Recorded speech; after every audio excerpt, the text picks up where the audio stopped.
Mike, I know you don't like to speculate about which freshmen could make an impact the soonest, but I'm wondering, as far as newcomers go, do they all start at the same basic starting point, or are there a few of them who you put in situations to prepare them to play who you think you might need this season?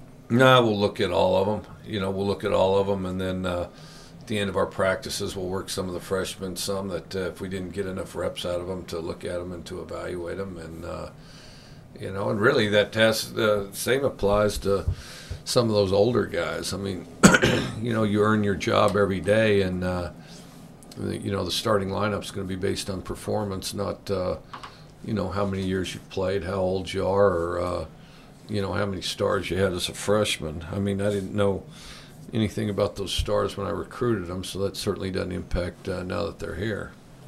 Do you think that the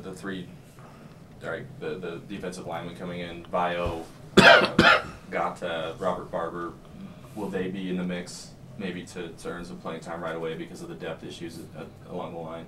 I think anybody's got potential to play right away. I mean, obviously the new guys, it's going to take a few days to evaluate what they can do. I mean, we have to identify what they have the ability to do.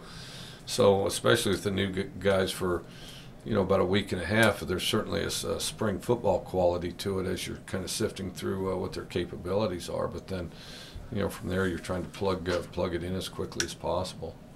What do you think personnel-wise are your biggest areas of concern that you need to address before the opener? Really all of them. I mean, I've always viewed all of them.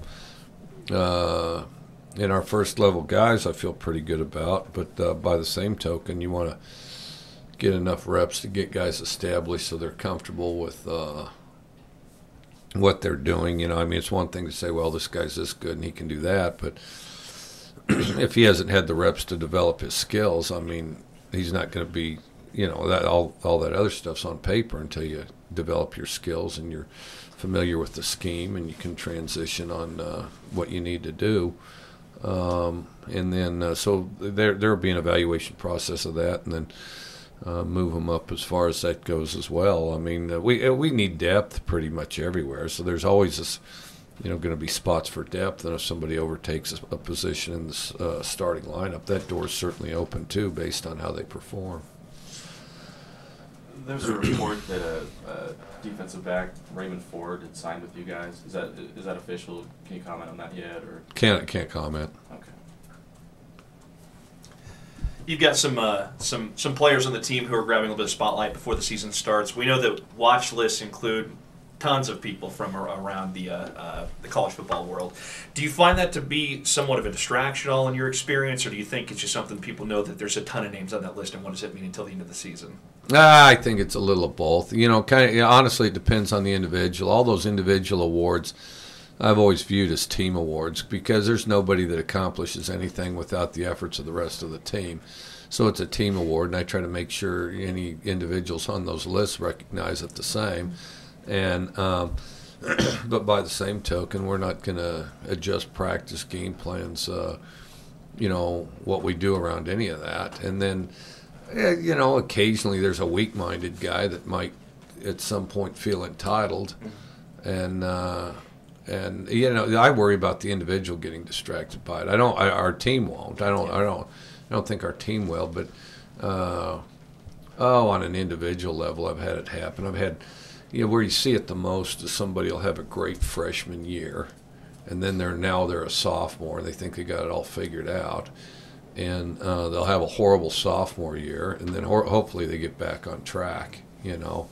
But any of this faraway look like I've got bigger concerns, and the rest of the coaches and the teams just don't understand because they have to worry about it. Oh, no, baloney. We're not putting up with any of that. You're going to have to go do that in your room because you're not doing it around here. As you look at the game plan for camp, at what point do you obviously you've probably got a game plan set for how you want to progress through the camp. At what point do you stop focusing just on the fundamentals and start thinking about the beginning of the season? I know that's weeks away at this point. Yeah, about a little more than a week before. Probably 10 days maybe. I don't have a perfect answer. I mean, as coaches, you'll watch the film more gradually, but it's not because you're scrambling to put a game plan in or something like that. It's just because you have time on your hands, and then, you can get it done early since you don't have to deal with something that happened the week before. But that's the biggest reason. I mean, I don't think you sit and game plan 3 months for one game and then 6 days for every other game, And as you start out this first week, when you're looking at things that you want to accomplish, I mean, I know that you're always evaluating, the competition of everyone at that point, but is there a couple of key things that you're looking to accomplish this first week with the practices? The biggest thing is block and tackle good and fundamental, have low pads. And the simplest fundamental stuff. Everything, providing, whoever was your junior high coach, providing he was above average, virtually everything he told you, we're going to emphasize big time, and we're going to do that over and over until this. I know it sounds strange, but there's nobody so good that he doesn't need to play with low pads. There's nobody so good that they don't need to come out of their cuts quickly. There's nobody so good that doesn't need to be in a great stance. There's nobody so good that doesn't need to tackle well and block well. Most important skills on offense is blocking. Most important on defense is tackling. And then, as we do that, we want it to all time together, whether it's offense, defense, or special teams, so it's synchronizing times together. And quite frankly, throughout the course of this entire season, we're never going to get off of that. But as you get towards games and stuff like that, we look at film, evaluate film. Then we're going to emphasize and feature the things that we think put our best foot forward as far as that. But fundamentals never go anywhere, but it'll be accelerated, it'll be intense, and it'll be really focused, certainly for 2 weeks. But we're not going to go away from it. If we do, and if you see us, you be the first to alert me, and don't be polite about it either, because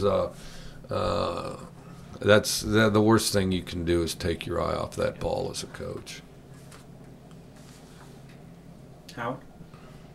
Mike, you talked about needing depth everywhere, but would you agree your depth at receivers probably the best you on the team at any position? I think so. You could probably talk me out of it, but I think so. But the biggest thing is, from what it looked like in spring, perhaps, but by the same token, we don't have a lot of experience there, and we have to get experience. We have to manufacture experience in camp. Obviously, you have the guts to get rid of 3 projected starters on your defensive front 7. How do you feel about where you guys are with what's left of your defensive front 7? I feel good. One big thing about being a football player is really wanting to be there and wanting to be a part of the team and putting the interests of the team first. And so I feel real good about it. How does that affect you when you have to dismiss a guy? Does it get harder each time, or can you not think like that? Well, I don't think you can think like that. At some point you gotta, really. There's nothing fun about it. You'd like to save everybody. That's why, you're in coaching, is because you invest all kinds of time and effort to improve guys and to make them as good of players as you can. And on a certain level, if you're not successful and you don't save them, you feel a sense of failure personally as a coach. And I think you accurately should look in the mirror and say, what could I have done different? What did now these guys I didn't know as well, but obviously that there's going to be a time where I've been here 3 years and I'm going to cut somebody, and then of course the thing is what could I have done differently? How could I have saved him? Why couldn't I reach this guy? How did the message get clouded? And unless you feel responsible as a coach, you're never going to improve and develop your ability to be as good as you can be. But I think that it's the evaluation's really kind of simple. It becomes difficult because you see talent walk out the door, but if you run into a situation, it's like if you have a problem with somebody's behavior, it's like the first thing is, can I change it? Well, if you can't change it, then can you tolerate it? You know, are you able to tolerate it? And if you can't tolerate it, then you got to get rid of them. So and it's about as simple as that, really. And you know, it's just part of the deal. It's kind of like, you know, it's a lot of times it's, well, focus on this guy, focus on that guy. No, you got to think about the other 120. You know, the other 120 are more important than the individual. So.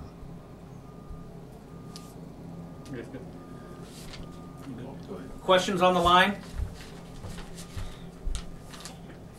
Mike, this is Ted Miller with ESPN.com.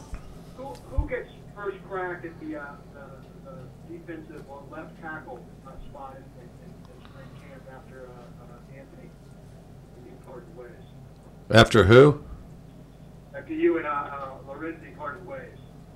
Oh, you mean at defensive left tackle? Yeah, who's going to get the first crack at that?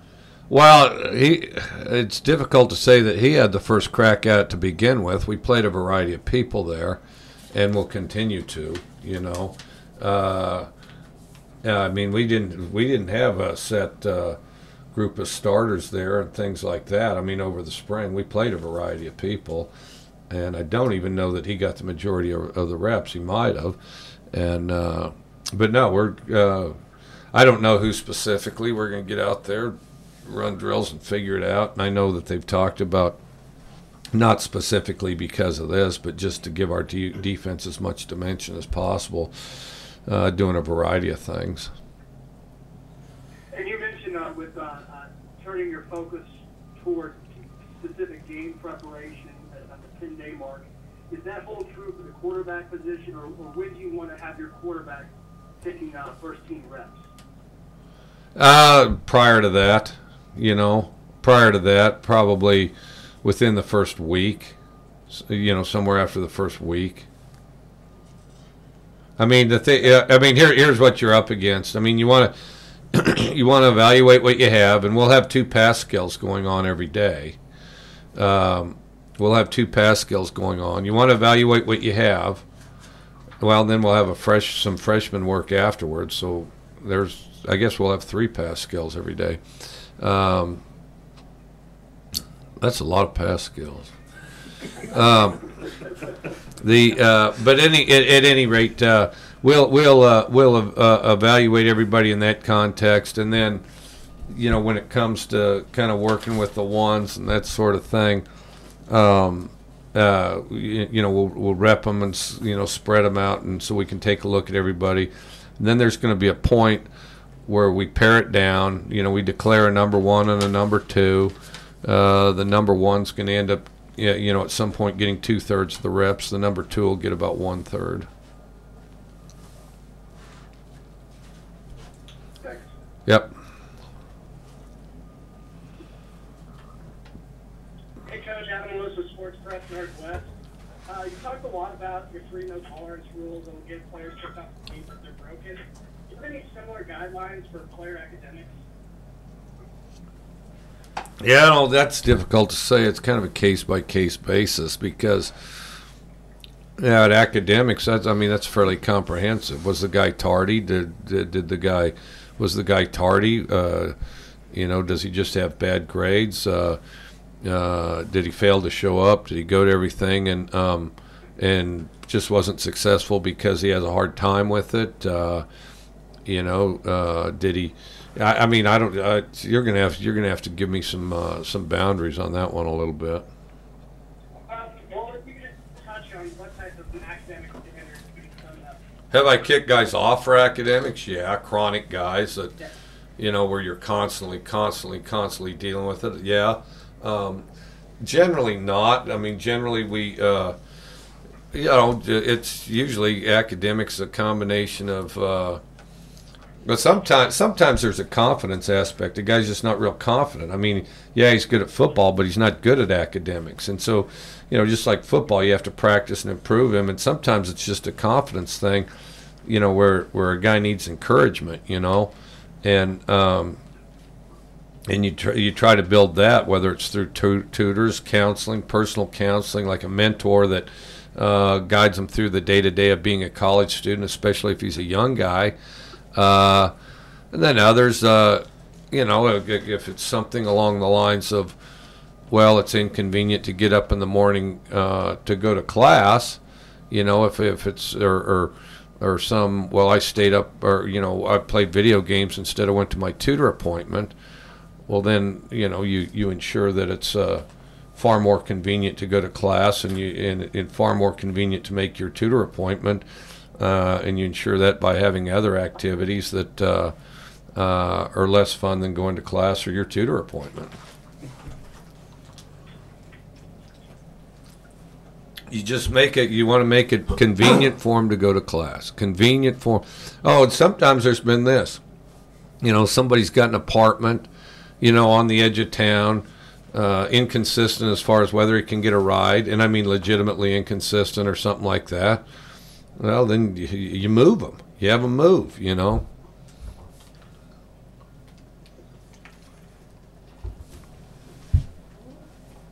Thanks, Coach. Yep.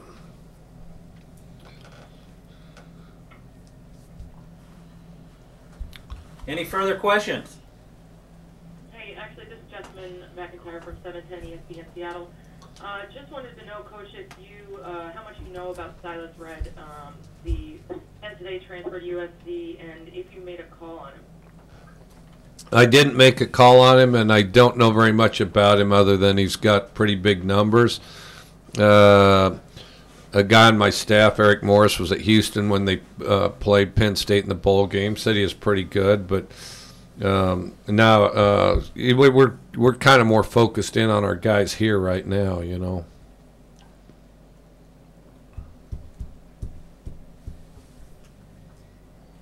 your goal to kind of redshirt most of this incoming class, or are you just going to plug guys in where you need them?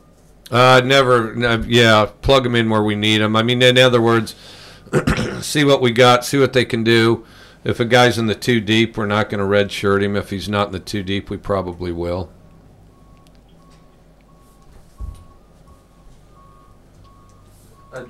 Was there any movement on that Peter Berg docuseries, or is that going to happen or not happen? Or I haven't heard. I mean, I know they had they came and shot some footage and stuff like that. I don't know what their schedule is. I'll cooperate to the extent I can, but I haven't heard anything.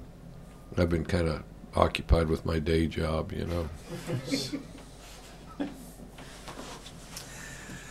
On a bigger scale of things, it's your first summer in Pullman. What has been the experience for you? Then also looking at, it's a lot of responsibility you bear because a lot of fans look at you as the savior of this program. How does that sit with you? Well, as far as Pullman, I mean, Pullman's a gorgeous place, and it's like a light switch. I mean, when summer hits here, I mean, it's just like a switch. I mean, all of a sudden, everything's green and everything's got leaves, and I don't know that it took 3 days for that to happen. I mean, it really is quite remarkable. And then, gorgeous place, and you'd be surprised. I talked to several people that come up to this part of the country to vacation, spend the summer, that type of thing. And as far as this program, I mean, I'm proud to be a part of the legacy that Washington State has. Savior. I'm not individually. I'm not the savior of anything. I've got a great coaching staff. I've got some great players to work with, and we're going to work together and do the best we can, and not only do the best we can, but always try to discover ways to do even better. And then, because all anybody has is their best efforts, and that's what they're going to get out of us, and we're going to see where that takes us. I mean, whether you win or whether you lose, I mean, your best efforts is what you have. One thing that I get a kick out of, a lot of times, we'd have a reasonable, pretty good season going on, and you'd play somebody, maybe Nebraska or somebody like that. They'd say, oh, I'm sure you're staying at the office a really long time and breaking out a bunch of new plays and, and having really hard practices because you're playing somebody just because they're a name recognition deal. Well, I mean, we talk about doing our best all the time. And if you're not doing your best all the time, that doesn't become a habit. And then you're not raising the bar repeatedly and developing your skills. So there really shouldn't be anything else to give on any given practice. I mean, now, everybody says 100%. I gave 110%. Well, there's not 110%. As a matter of fact, unless you're perfect, there's not 100%.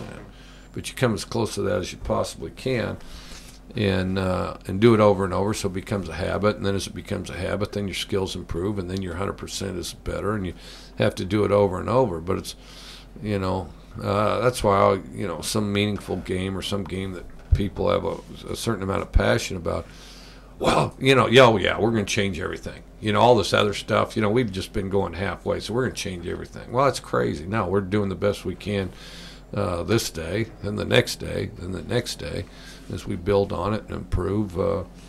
That'll carry us through in the best fashion it possibly can. I am excited. I'm excited. This is the best coaching staff I've ever had. I'm excited about these players. We've improved a lot and gotten a lot better, and I am really excited about them. And every day I look out there and somebody does something I didn't realize they could do, and I'm excited about that. And so we're gonna go out there and try to win one game a week. I just think it's interesting because it's got to be quite a burden with, given the success that you've had in your career and the level of excitement of having you here at Wazoo with a fan base that's hungry to start winning again. I imagine there's a lot of talk about that sort of thing. So that's why I was curious what your thoughts were when people kind of look to you with that sort of thing. I just do my best. I mean, that's all I have. I mean, if they're happy with the results, well, I need to still do my best. So there's maybe something we can improve. If they're unhappy with the results, well, you think you're unhappy with the results, try it where I'm sitting. You'll really know what you think you know what unhappy is sitting in sitting in the easy chair. Come sit in this chair, you'll know what unhappy is if you didn't like those results. Same with the player. Yeah. Some, whether it's a scout team player or the starter, some player going through the drills and all that. Oh yeah, you didn't like that play in this game. Well, try sitting where he's at. You'll know what really not liking it is. And then. But by the same token, I mean, you're already fully invested. You already have everything in it. So, I mean, there's really nothing to alter, But I do appreciate the fans, and I think that, that's the great thing about football. And even though roles are different between coaches, players, fans, everybody, but you get to share it with everybody, you get, and so many people taking an interest in it. I mean, is an incredible experience as far as players, coach. I mean, everybody. I mean, it's you just go to some random place and there's Cougar fans around, all fired up and excited. I mean, that's a heck of a deal. I mean, it goes worldwide. I mean, you walking down the street in Europe and there's somebody with a Cougar hat on.